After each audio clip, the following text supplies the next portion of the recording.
Hi guys, Alex here. I just wanted to start with a really big thank you.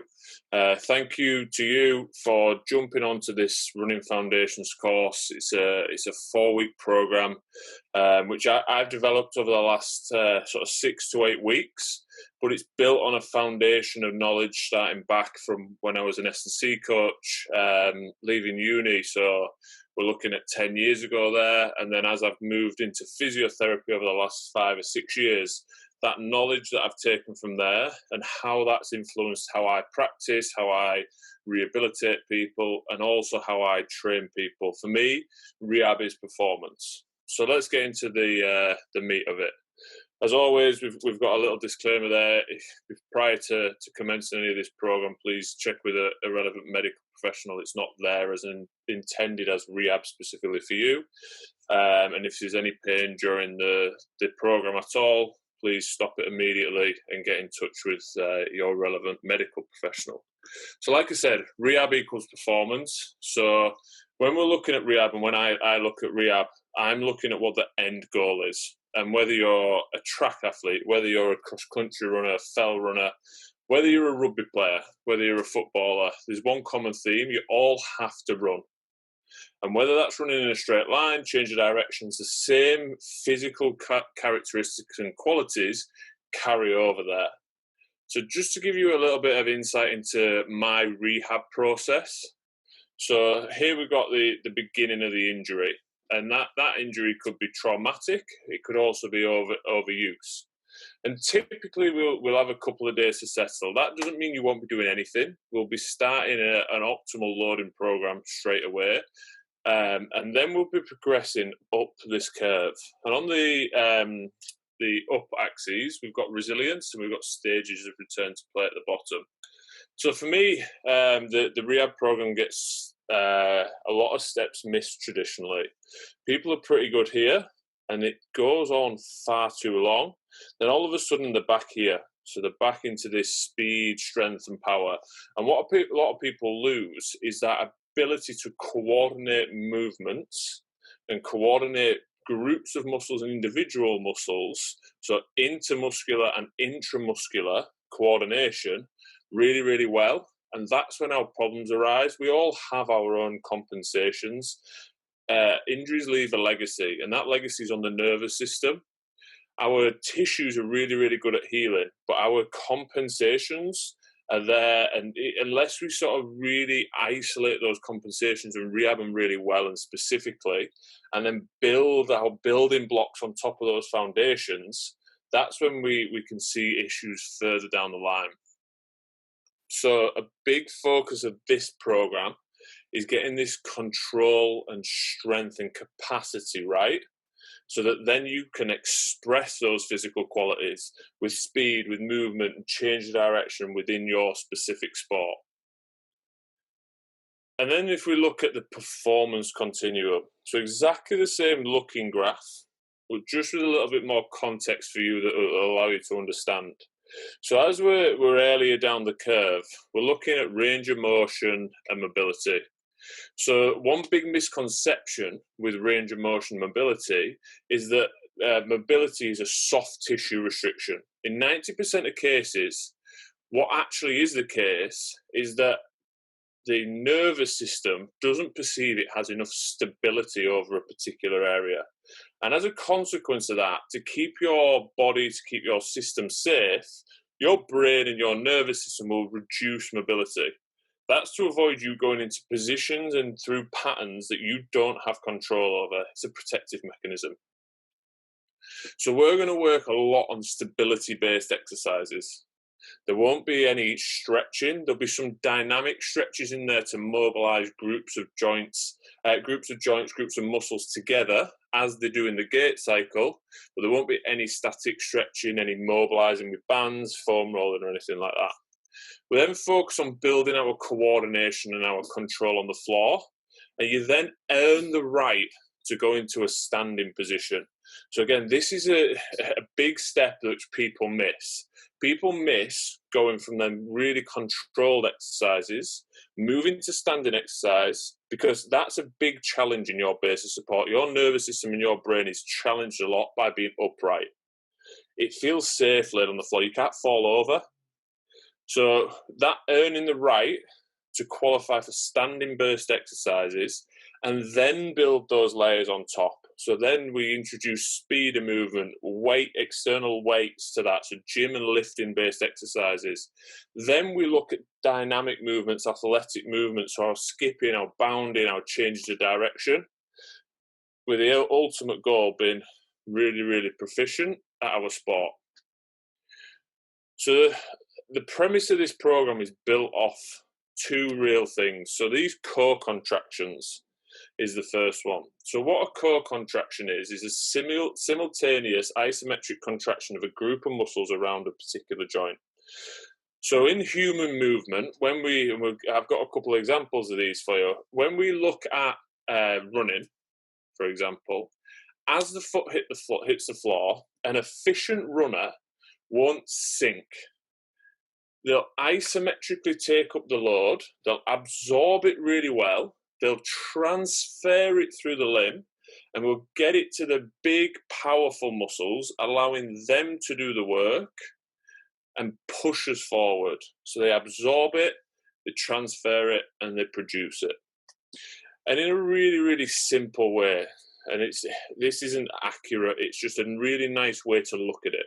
We want the foot to do 20%, we want the calf to do 20%, we want the hamstring to do 20%, the quad to do 20%, and the hip to do 20%. That's an absolute ideal world. That's our top level. That's Usain Bolt. That's Elliot Kipchoge. That's Michael Jordan. They're our sort of absolute top level guys, and even them they break down from time to time, and that's when them compensations which I spoke about just come to light a little bit. What the reality actually is that our day-to-day people, so people like myself or like yourself, we're going to be more around this. So we're going to be a lot less efficient, and we might be less efficient through one of these muscle groups, one of these joints, or we might be less efficient through multiple different ones. So we've got 100% of the force being absorbed, transferred, and produced in an ideal world. But what if we're only utilising 50% of that? Where's that excess 50 going? We're losing it into the floor. We're not owning the floor's beating us. Or it might be going in different places. So, for example, for a knee pain patient, so someone with patellar tendinopathy, anterior knee pain, the foot, the hamstring, the calf, and the glute aren't working well together. And that might be as an intermuscular or an intramuscular. So one might not be doing its job, or as a group of muscles, they might not be doing their job. So all of them are doing 5% rather than their 20%. We've got that excess 60% going somewhere.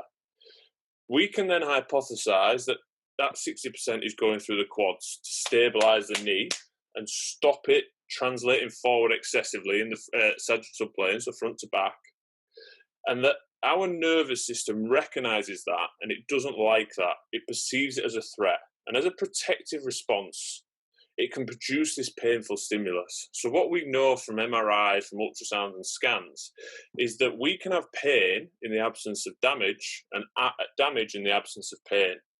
So why is that knee becoming overloaded and irritable? It might be a tendinopathy, but a lot of people have tendinopathies and aren't in pain. Let's look at movement. Movement really matters, and these things are really important. So to show you what that looks like in real life, so we've got here, this is a really interesting study, and if you're interested in reading it and looking at it, please get in touch and I'll send you it over. So on the left, we've got an Olympic level athlete. So top level athlete, a top level sprinter. Here we've got a collegiate athlete, and you'll see some really obvious differences. So if I'm playing this through for you, watch the foot as it hits the floor. That heel stays nice and high and stiff in the Olympic athlete. What we see in the collegiate athlete is us losing that co-contraction around the knee. So you see how we're a lot straighter here. And that tells me that they're not efficiently using those 20% of the calf, quad, and hamstring. And that's really, really important for transferring the force to the glute. So the glute is the big and wide muscle. And if we look at its muscle architecture, it's built to build force slowly and then produce it. So it needs time. So when the foot hits the floor, the glute needs time to pass over the foot. And the knee being able to maintain that position gives it that time. What that means then is that we can maintain a really, really strong and stable midline position. So a pelvis which is stacked on top of a rib cage. The other thing you'll see on this collegiate athlete is that they're wasting so much energy because their pelvis is spilt forward, and we're going to come on to why in a second. And you get a rib cage reaction with that, and then you just throw the length tension relationships off of a heap of different muscles. The abs and the hamstrings are eccentrically lengthened; they're not in a position to work as well. The quads and the back extensors become excessively tight, so we've got potential for back pain. We've got potential for knee pain. Not only do we increase our potential for knee or back issues, we also increase our potential for Achilles or hamstring issues. So like I said, the hamstring is going to be eccentrically lengthened, but we also challenge our foot and ankle's stability to stay stiff and absorb force and produce it. So the Achilles does a really good job at producing force really, really quickly, and that it does that alongside the gastroc. So here's some more memorable examples of what it's going to look like in real life. So we've got fastest man ever, Usain Bolt. So if I play this video, look at the things he does really well. That heel never hits the floor. He maintains that foot, Achilles, and calf stiffness to absorb the force really effectively and provide a great springboard to push forward from. His knee, if you watch, even as his foot's leaving the floor, his knee is still flexed. So we know then that he's really, really effectively co-contracting around the knee. So his calf, his hamstring, his glute, and his quad are all doing their 25%. So if I stop there, just give me 1 second. If we stop the video there, that heel's off the floor, we've got that co-contraction around the knee, and the glute is given time to move forward. We've got a rib cage and a pelvis which are neutral and depressed. So we're coming from a really stable and strong position of power here. If we go back to this picture, now do you see what the red lines are? It's that foot hitting the floor. It's a co-contraction around the knee, and it's the hip given time to build force, build tension, and push us forward. And even if we look at the more aerobic-based runners, so our longer distance runners, they still do the same things really well. That heel doesn't hit the floor. The knee maintains that slight flexion and delays extending until the hip has done that work to extend. And the other great thing about this video is that it shows us what the foot should do. So watch Eliud Kipchoge's feet. His feet fall in, and so many people are told that the feet overpronate. So the way that our body works, the way that joints and muscles work, is that they're loath to explode. So that pronation and that foot flattening is a really natural movement. But what people don't do well is control that. And orthotics, insoles block that, stop you going there. But what if you could actually create the control to control that flattening, that pronation, and then supinate out of there? That's going to make you so much more efficient and be able to be so much more injury resilient and then perform at a higher level. And here's another example. So we look at team sport athletes. So it looks a lot different, but the same concepts are there. So Cristiano Ronaldo, his foot hits the floor, his heel's off. Granted, he's more externally rotated. He's a change of direction athlete, remember. His knees aren't coming through as high because he needs to be closer to the floor, ready to change direction. We're still delaying the extension. We've got good ankle stiffness. Our rib cage is down and our pelvis is neutral. And you can see that delayed knee extension until he's pushing off. So that, again, the same characteristics are there, whether you're a sprinter at the top level, a top level marathon runner, a top level team sport player changing direction. Then we look at jumping. So we've got Michael Jordan, the greatest of all time. So watch what happens as he goes to dunk on the next dunk. So his foot's going to hit the floor. Left foot hits the floor now. And he delays that knee extension, allows his hip to come over. And that's the springboard for him to push off. So not only is this program really going to benefit people who run, change direction, but jumpers, hurdlers, all these different team sports, these same characteristics are there. This is how the body is made and built, and evolution has taught us to move this way. So just to show you again, if I can stop it on exactly the right point. So the next dunk. So as his left foot hits the floor, we've got a flexed knee. And that knee stays flexed until he leaves the floor, until that glute's been given time to build tension, slowly but really powerfully, and then spring him off the floor. So this is our first big concept, the co-contractions. Getting the foot, calf, hamstring, quad, and glute to work well in interaction with one another. The next thing that's really important to speak about is why breathing matters. So this is my absolute favorite quote: you can't shoot a cannon from a canoe. So think about it logically. If you try to shoot a cannon from a canoe, it's on an unstable surface. The canoe's going to fall over. If you have a midline, which is unstable, you're never going to be able to produce the power which your body is capable of. That's why so many people with peripheral issues, so whether that's a shoulder, whether that's a knee, whether that's an ankle, I'll always go to breathing. If you've got a breathing problem, you've got a movement problem, because of the impact that has on the nervous system and our mechanics. So if I share my phone screen with you, and I'm just going to draw on here. So what we're looking at is, and I'm no artist, so we've got a pelvis here, and we've got a rib cage here. We've got the spine, we've got the femur, and we've got the knee. So really basic drawing here.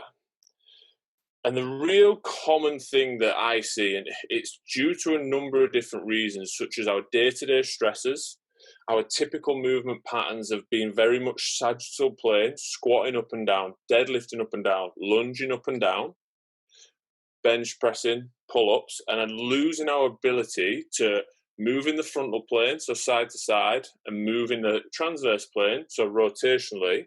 What ends up happening is our rib cage at the front tips up, our pelvis at the front tips down, and then the pelvis at the back tips up, and the rib cage at the back tips down. And that's called an anterior pelvic tilt. So if you try it yourself, tip your pelvis forward, spill that pelvis right forward. What you get as a reaction is the rib cage popping up. And that does a lot of things to the body. So not only does it really, really change the rib cage, the spine, the pelvic mechanics, we actually lose a lot of space to move in the frontal plane, to rotate. Let's not forget, running, walking is a triplanar movement. You might be traveling traveling front to back in the sagittal plane, but what you're actually doing is you're flexing, extending your legs. You're moving side to side, hiking the pelvis. You're rotating the rib cage on the pelvis. Every single part of the body is moving in different planes of motion all at the same time. Joints are, muscles are, and remember, we're loading to explode. So if we lose that movement capacity and those movement options, then that has a really negative effect on our likelihood for injury and our performance. So if we're in this anterior pelvic tilt, what we actually do is lengthen the hamstrings, shorten the quads, lengthen the abs, and shorten the back extensors. And that's called length-tension relationships. So the really, really common misconception with any muscle is that it's tight because it's short. So if we think about elastic bands, when is an elastic band tightest? Is it when it's here, or is it when it's stretched to its end? The obvious answer is when it's stretched. And what people do is they stretch and stretch and stretch, and they try and stretch these already lengthened muscles. So just really simply looking at the position of our body in space and the movement options we've lost. So there's no right or wrong posture. The best posture is a moving posture, but we want our body to be able to move through all its degrees of freedom with complete control. And this is a really common, I'd say 90% of the people I work with struggle with this problem. So what we need to do to restore a balance to the rib cage and the pelvis is shorten the hamstrings and the abs and lengthen the quads and the back extensors. And there's going to be 3 exercises every single day focused on this, and it's giving us that foundation of movement. It's restoring that ability to move through all these different planes of motion, taking our body through full flexion and extension without these compensations, which then become problems.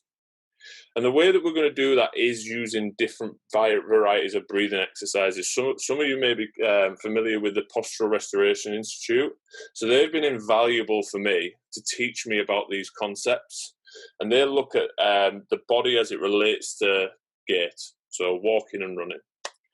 And all these exercises are going to be breathing based. And they'll teach you how to do this in the exercise. But the focus for me has to be on a really effective exhale, which will bring the rib cage down at the front using the abs.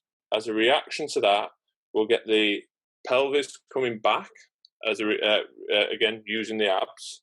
And we'll be putting you in positions where the hamstrings can load and pull that pelvis back under. And then as a reaction, the rib cage goes back up. And we're really focusing on that breath control in specific positions to restore our movement options. So remember, this isn't a postural thing. The big misconception when I work with people looking at these type of things is that it's a postural issue. Static posture doesn't really matter to me. It's what our bodies can do. Does it have the movement options to fully flex and extend, controlling our pelvis and our rib cage through both of those ranges? Because if not, that's when our compensations creep in. Then we have excessive spikes and loads. We might run a bit quicker. We might miss a step. That's when we have our problems and our nervous system reacts, and we get increase our likelihood of tissue damage as well. So I really, really want to thank you again for joining the Running Foundations program. Any questions you have, anything that I can help you with, please drop me an email. I'm going to start a Facebook group, so you'll all be added into that. And I hope the community can just keep growing and growing, and we can work together for a long time to keep you running further, faster, with more efficiency and less injuries.